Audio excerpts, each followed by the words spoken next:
안녕하세요. 토요미스테리 디바제시카입니다. 태국 북부 치앙라이에서 만들어진 유소년 축구교실 묵바. 이 묵바란 단어는 태국어로 야생 멧돼지를 의미합니다. 그만큼 강인한 축구팀이 되고 싶은 아이들의 소망을 담은 거겠죠. 2018년 6월 23일, 묵바 축구팀은 모두 설레어하고 있었습니다. 훈련을 마치고 나서 치앙라이 북쪽에 있는 태국의 유명한 동굴 탐루엉으로 피크닉을 계획했기 때문인데요. 여긴 태국에서 가장 긴 동굴로 총 길이가 무려 10km에 달합니다. 내부 구조가 미로처럼 복잡하긴 했지만 위험한 곳은 아니었고요. 평소 주민들도 자주 찾는 그런 관광지였죠. 그날 11살부터 16살까지로 구성된 유소년 축구팀 12명, 그리고 25살의 코치 1명이 신나해하면서 함께 동굴 입구를 지나 안으로 깊숙이 진입합니다. 그런데 얼마 지나지 않아 폭우가 쏟아지기 시작했죠. 그리고 나서부터 전혀 예상치 못한 위급 상황이 됩니다. 동굴 입구에서부터 물이 빠르게 차오르기 시작한 겁니다. 여기서 잠깐 동굴의 구조를 좀 설명드리면, 탐루엉 동굴은 석회 동굴입니다. 이게 이제 땅속을 흐르던 지하수가 석회암을 녹여서 땅 밑에 텅 빈 공간을 만든 거죠. 그래서 모두 다 지하에 있어요. 그리고 또 안에 가보면 내부의 굴곡과 너비의 차이가 제각각 아주 급격히 나타납니다. 소년들이 이 동굴에 들어갈 당시에는 사실 순조로웠습니다. 물론 굴곡이 무려 5m 이상이라서 아이들이 동굴 안에서 트레킹을 하듯이 지하 내부를 오르락내리락 해야 했죠. 그런데 갑자기 엄청난 폭우가 쏟아지면서 동굴 입구부터 물이 차오르기 시작한 겁니다. 그러면서 뒤를 돌아보니까 일행이 지나온 저 5m짜리 굴곡이 이미 수심 5m가 된 계곡으로 변해버린 상황이에요. 지나갈 수가 없는 거죠. 물론 여러분, 이런 큰 비가 예상될 때는 당연히 동굴 출입을 통제하는 게 맞습니다. 하지만 그날 일기예보에 비 소식이 없었기 때문에 미처 통제를 하지 못했던 건데요. 실제로 태국의 본격적인 우기는 그때로부터 일주일 후에나 예정돼 있던 터였습니다. 어쨌든 지금 문제는 빗물이 계속 깊숙한 곳까지 흘러 들어온다는 거죠. 그러니까 이 당황한 축구팀이 물을 피해서 오히려 동굴의 더 깊은 안쪽으로 들어갈 수밖에 없었습니다. 나갈 수 없으니까요. 이게 완전 진퇴양난인 겁니다. 그리고 그렇게 깊숙이 들어갈수록 핸드폰이 터지지 않는 것도 당연하겠죠. 문제는 이들이 여기서 실종됐다는 걸 알고 있긴 할까요? 밖에서 이제 아이들을 기다리던 부모들이 연락도 없고 집에 돌아오지 않자 초조해졌습니다. 축구팀 사무실에서조차 아이들을 이끌고 나간 코치가 연락이 없으니까 무슨 일인가 싶어서 어리둥절하던 차에 문득 몇 시간 전 코치가 SNS에 올린 사진 한 장이 기억났죠. 동굴 앞에서 아이들과 함께 찍었습니다. 순간 사무실이 즉각 위급 상황이구나 라는 걸 파악했고 소방서에 다급히 구조를 요청합니다. 실종 이튿날인 6월 24일, 이때부터 대대적인 작전이 시작됩니다.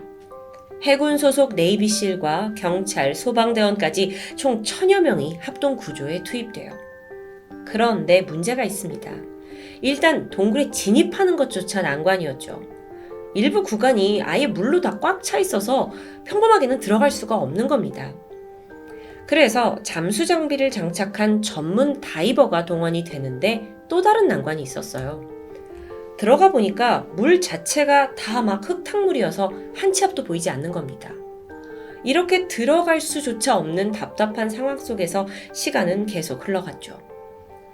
혹시 축구팀이 안에서 변을 당한 건 아닌지, 살아는 있는지, 실종자들이 물을 피해서 어딘가에 있다면 천만다행이지만 과연 그 상태로 얼마나 버틸 수 있을 건지.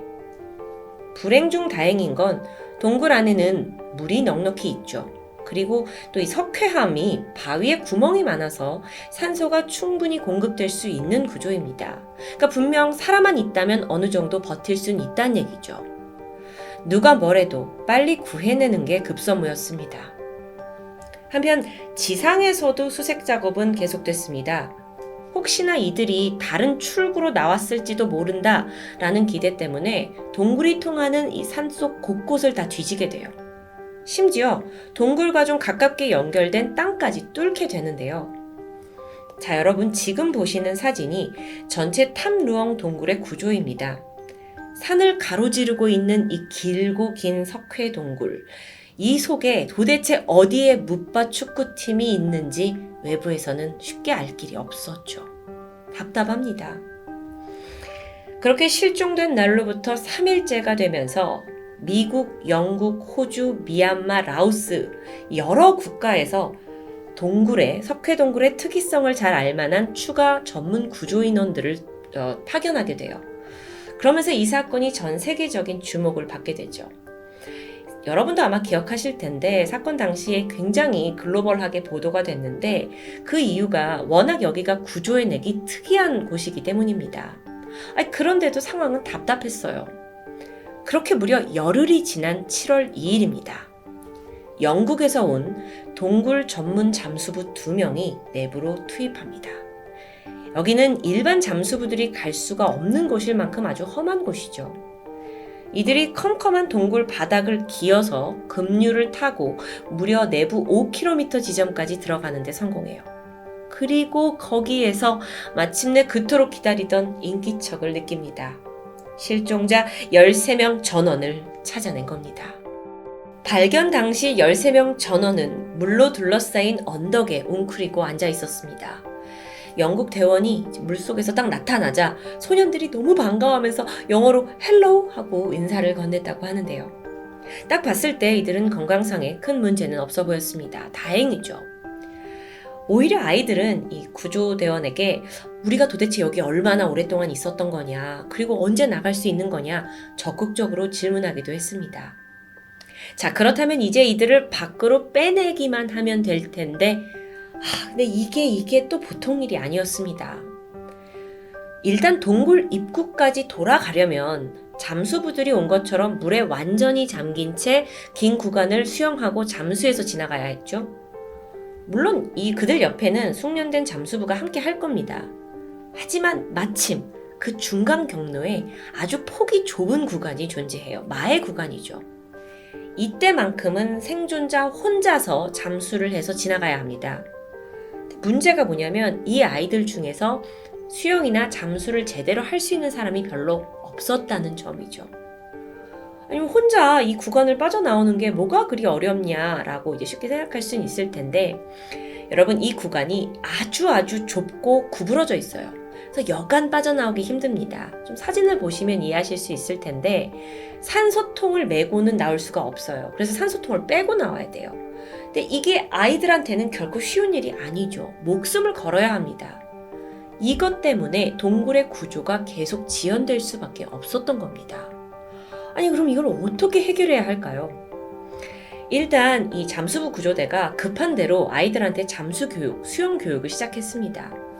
아니 근데 아이들이 숙련될 때까지 얼마나 걸릴지, 또 그렇다 하더라도 성공할 수 있을지를 아무도 장담할 수 없는 겁니다. 그래서 전략이 더 필요했죠. 한편 실종자들을 찾았다는 소식을 들은 동굴 밖에서도 급하게 물을 퍼내기 시작해요. 그러면 다른 길로 나올 수도 있을 테니까요. 여러 명이 달려들어서 1시간에 1600리터씩 퍼냈는데 그래봤자 동굴의 수위가 1cm 정도 줄어드는 아주 미약한 수준입니다. 이 정도 속도라면요, 물을 다 빼내는데 장장 4개월이 걸린다고 해요. 그것조차 앞으로 비가 더 오지 않는다라는 조건인데 태국에서는 우기가 다가오고 있었죠. 물론 다른 방법으로 동굴의 천장에 이제 구멍을 뚫어서 그들을 헬기로 하나씩 꺼내는 방법도 제기됐습니다. 하지만 그러려면 천장에서 수직으로 700m나 뚫어야 해요. 그리고 그렇게 하다가 혹시 동굴이 붕괴될 수도 있죠. 그럼 더 위험합니다. 모두가 다칠 수 있거든요. 그래서 현실적으로 불가능한 방안이었죠. 이걸 어째야 하나 하고 고민을 하던 차 결론은 당장의 구출은 힘들다는 걸 받아들이기로 했습니다. 그래서 이 구조대가 장기전을 대비하기 시작했고요. 무리가 있는 곳으로 약 4개월치의 식량을 조달하기 시작해요. 이외에 의사와 간호사, 특수대원들도 파견됩니다. 또 내부에 전화선을 설치해서 외부와 연락을 할 수 있도록 만들어두기도 했습니다. 이게 얼마나 장기화될지 모르는 이 두려움 속에서 동굴 안의 분위기는 어땠을까요? 다행히 아이들은 밝았습니다. 가족들에게 편지를 보내기도 했는데 제가 얼른 돌아가서 부모님 가게 일을 꼭 도울게요 하는 기특한 말을 남기기도 했죠. 그러던 7월 6일에 가슴 아픈 소식이 전해집니다. 태국 구조대원 중 한 명이 작전을 하던 중 사망한 겁니다. 동굴 내부에다가 그 산소통을 전달하고 다시 밖으로 나오던 중에 문제가 발생한 거죠. 사망자는 39살의 사만 쿠난. 그는 전직 해군 특수부대 부사관 출신이었는데 전역을 한 후에 보안요원으로 일을 하고 있었다고 합니다. 그러다 이 동굴 소식을 듣고 바로 사고 구조대에 지원한 자원봉사자였던 겁니다. 예기치 못한 인명사고까지 발생하면서 동굴에는 비통함과 긴장감이 감돌았습니다. 하지만 위기가 이게 끝이 아니에요. 일기예보를 봤더니 또다시 큰 폭우가 이곳에 온다는 소식이 들려오는 겁니다. 그리고 동굴 내부의 산소도 점점 줄어들고 있었고요. 이제 더 이상 지체할 수 없었습니다. 7월 8일, 구조대는 구출작전을 시작합니다. 방법은 그 가는 길에 로프를 전부 묶어뒀고요. 2명의 구조대원이 1명의 이 생존자 아이를 데리고 차례대로 동굴 바깥까지 하나하나 13명을 구조해내기로 한 겁니다. 그 마의 구간을 지나기 위해서는 앞에 있는 대원이 아이의 산소통을 대신 들어줘야 했죠. 이들이 수영을 잘 못하는 아이들이었기 때문에 정말 삶과 죽음의 기로였고요. 모두 긴장했고 심지어 일부 아이들은 진정제를 먹기도 했습니다. 7월 9일 구조작전이 순차적으로 진행되었습니다. 4명의 아이들이 우선적으로 구출돼요. 그런데 이 선구출된 4명의 아이들의 신상은 공개되지 않았죠. 아직 동굴에 남아있는 아이들의 가족들을 배려한 조치였다고 합니다. 곧 이어진 2번째 구출 작전에서도 4명이 추가로 구출되었습니다. 그리고 다음 날인 7월 10일 드디어 남아있는 5명을 모두 구출해내면서 생존자가 무사히 생還하는데 성공합니다. 이건 실종 17일 만의 일이었습니다. 동굴을 모두 빠져나온 아이들은 다행히 건강에 큰 이상이 없었습니다. 하지만 마지막으로 빠져나온 축구팀 코치 에까본 찬따웡세의 상태가 좋지 않아 보였는데요. 알고 보니 코치는 동굴에서 최초로 발견된 시점까지 약 열흘 동안 제대로 된 음식을 먹지 못했다고 해요. 근데 이것과는 반대로 발견 시점에 아이들은 꽤 기력이 좋았는데요. 그들은 어떻게 버틴 건지 알아보니까 그건 바로 아이들이 애초에 동굴에 들어간 이유는 생일 파티를 하기 위해서였다고 합니다. 그러면서 소량의 간식을 챙겨갔죠. 그런데 음식이 있어서 다행인 건 맞지만 동굴에 갇힌 후에 축구 코치는 유일한 어른으로서 이 식량을 잘 분배해야 한다라고 생각합니다. 왜냐하면 이곳에 얼마나 있을지 모르니까요. 그러면서 자신보다는 아이들을 먼저 챙겼고요.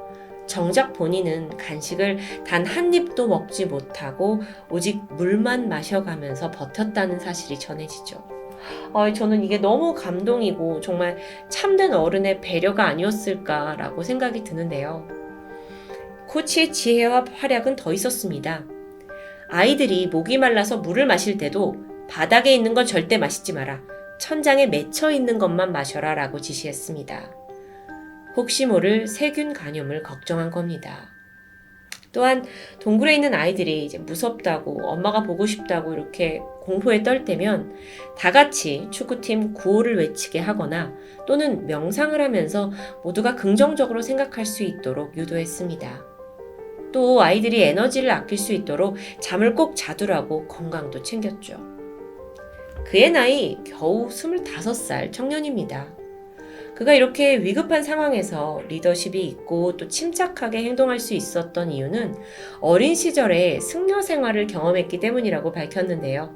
무엇보다도 나보다 남을 배려하는 걸 배웠던 겁니다.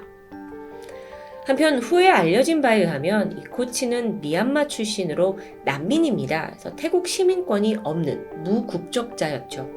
그런데 이 구조 이후에 태국 정부는 그에게 시민권을 수여했습니다. 다시 구출 사건으로 돌아와서 동굴에서 나온 직후 아이들과 코치는 즉각 병원으로 이송되었죠. 건강에 큰 지장이 없어 상태는 금방 호전되었습니다. 지금 보고 계신 사진은 병원에서 다들 기념사진을 찍고 있는데 13명 다 건강해 보이는 게 참 기분이 뭉클하죠. 참고로 아주 귀여운 일화도 있었는데요. 구출 당시에 생존의 기쁨도 잠시, 이 축구팀 아이들이라서 그런지 그 와중에 러시아 월드컵이 지금 어떻게 됐냐라고 급하게 묻기도 했습니다. 어둡고 축축한 동굴에서 무려 17일을 버틴 소년들과 코치. 이 기적적인 생존 스토리는 태국뿐만이 아니라 전 세계를 감동시키기에 충분했습니다. 그리고 얼마 후에 동굴 입구에 특별한 동상이 하나 세워집니다. 이들을 구출하려다가 사망한 전 해군 특수부대원 사만 쿤안의 동상이었죠. 맞죠. 생존자는 무사히 돌아왔지만 그렇다고 희생자를 잊어서는 안 되겠죠. 태국의 국왕은 사만 쿤안을 소령으로 특진시키고 왕실의 최고 훈장을 수여했습니다. 그 밖에도 태국 정부가 이 구출 작전을 통해 뛰어난 위기 대응 능력을 보여주었다는 찬사를 받았습니다. 그 과정을 조금 보면 실종 소식이 알려지자마자 세계 각국에 발빠르게 동굴 전문가를 요청했습니다. 그리고 파견이 돼서 태국에 온 이들에게 거의 외교관급의 면책 특권을 줬죠. 그러니까 혹시 모를 불상사가 일어나더라도 비난받을 것을 막고 오직 구조에만 집중할 수 있게 해라 라는 조치였습니다. 덕분에 영국인 다이버가 들어가서 실종자들을 최초로 발견할 수 있었고요. 또한 이 구조에 헌신했던 해외 자원봉사자들 100여 명도 있었는데요. 이들에게는 태국 여행권과 항공권을 무료로 지원하기도 했죠. 그렇게 이 긴 서사가 끝났습니다. 동굴의 소년들은 모두 각자의 품으로 무사히 돌아왔죠. 사진 속의 모습은 이들의 스토리가 전 세계에 알려지고 나서 심지어 미국의 유명한 엘렌 쇼에도 출연한 모습입니다. 참, 오늘 톰이 오랜만에 참 훈훈한데요. 한 치 앞도 보이지 않는 아주 컴컴한 동굴, 그 긴박한 상황에서 서로에게 용기를 주고 또 양보하면서 살아남고 또 그저 살려야 한다라는 목표 하나로 모두가 뜻을 이룬 이 사건.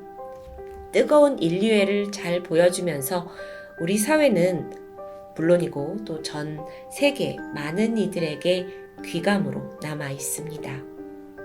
지금까지 토요미스테리 디바제시카였습니다.